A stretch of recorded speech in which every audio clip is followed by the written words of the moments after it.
Welcome back. On this video today, we're going to learn how to take a screenshot of the Galaxy J3 Emerge. We're going to show you right now.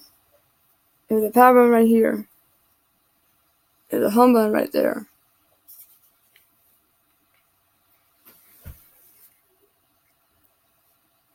No word.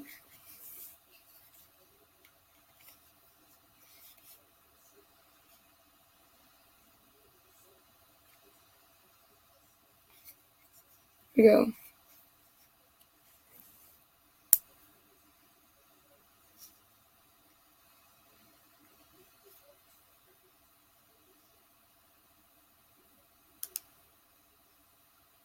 There.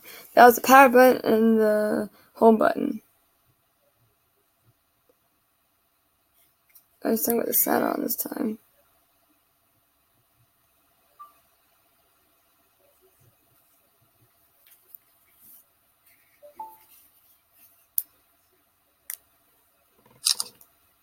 So that's it.